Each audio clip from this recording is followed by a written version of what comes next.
Tak sme na mieste s týmto parádnym karavanom, takto v prírode. A dnes si spravíme také risotto s klobáskou, trošku inak ako keď to je doma, lebo máme také iné podmienky. Budeme potrebovať maslo, parmezán, bujón. Dnes máme taký biobujón, doma ho nepoužívam, ale sem sa mi nechcelo brať domáci vývar. Klobáska, cibula, kvalitná ryža na risotto, vínko, olivový olej, sol a oregano. Tu nám vrie už za chvíľočku voda, ktorú budeme potrebovať tiež. Čaute, čaute. Prvé, čo si spravíme, je, že si nakrájame cibulu. Medzi tým tuto nám už sa roztápa ten bujónik. Musím hlavne dávať pozor, aby v tom vetre mi tú cibulu aj nerozfúkalo niekde. A snad nie. Nemusí byť úplne nájemno, dnes to bude celé také rustikálne, takéto úplne v pohode. Tak. Máme tu takú veľkú klobásu, tak myslím si, že nám bude stačiť polovica. Dnes budeme robiť risotto tak z pol kila ryže, ale uvidíme, či sa dá dokrájať.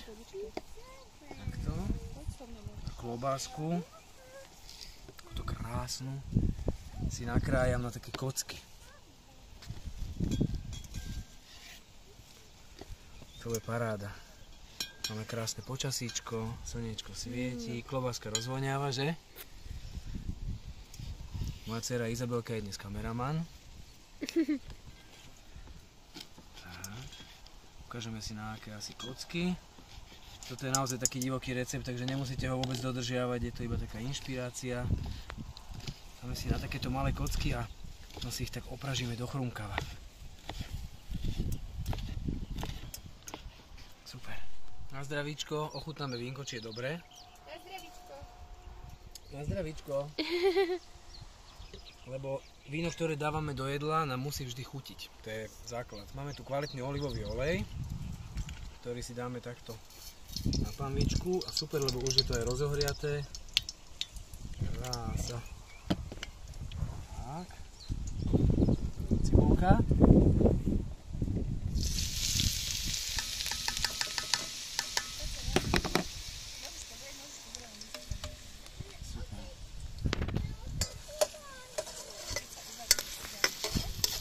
Trošku si ju osmažíme.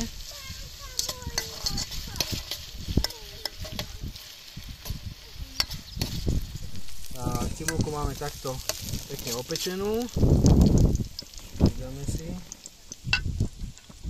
A ide na to klobáska. Nakoniec sme použili celú klobásku. Áno. Aby sme mali dosť. Okay. Tak.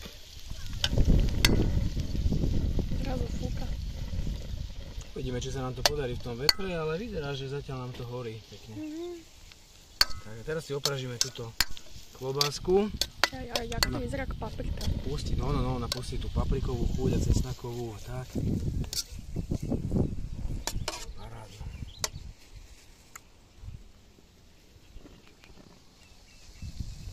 Na zdravíčko.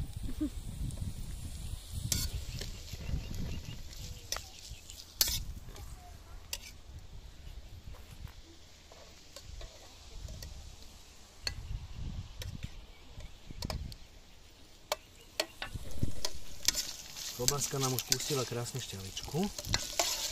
Teraz pridáme ryžu. Aká je to ryža? Odroda na risotto, to sú vždy gulatozrné ryže. My máme konkrétne aj bio ryžu. No a na risotto nemusíte byť presný, ja dám tak možno približne pol kila ryže. Sme tu 4 a sme veľmi hladní. Tak, a mohlo byť tak pol kila, trošku. Super. A teraz si ju takto premiešame. Takže trošku musíme opražiť. Vidíte, že krásne pustila tá klobáska všetky svoje farby a chute do toho olivového oleja s cibulou.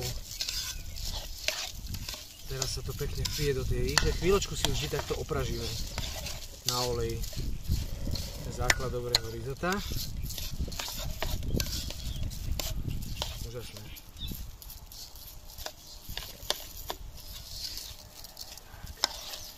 Necháme ju prehriať ešte.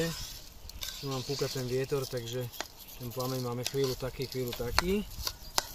Jaká farba. My to dáme aj vonku. Aj za vetra. Teraz máme ryžu opraženú, pridáme vínko.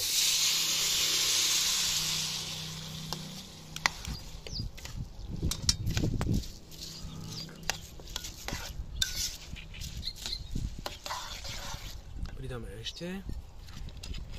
Keď sa robí risotto normálne doma, tak by bolo super si to vínko aj predhriať, aby bolo teplé, ale tuto máme také bojové podmienky, tak to nevadí.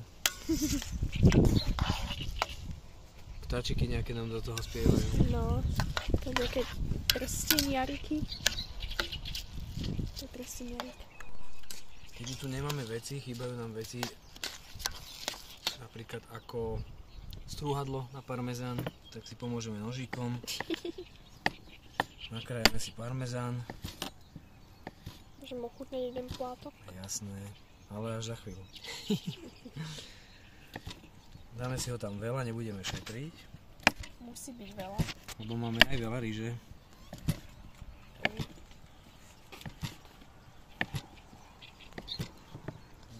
Takto si ho nakrájame.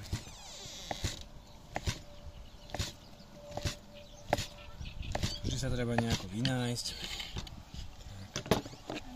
Odložíme, aby nám ho zase nerozfúkalo. Super, a môžeš sa pozrieť sem na ryžu. Čo nám to krásne vrie, už som tam aj chvíľo to vínko. Tak. Teraz budeme prilievať vývar. Čo? Vývar.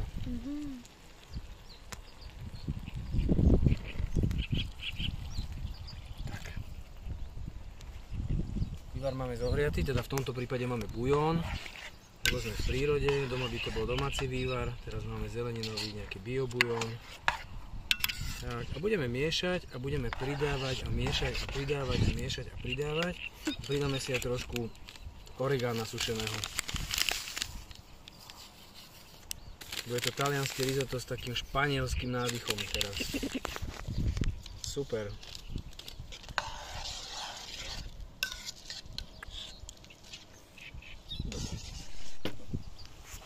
Pridali sme parmezán. No, pridali sme parmezán. Už pozrite sa, jak narastlo to risotto krásne. Skoro sme zabudli nakrúcať, že? Už sme ho chceli jesť. No. Ešte pridáme maslo.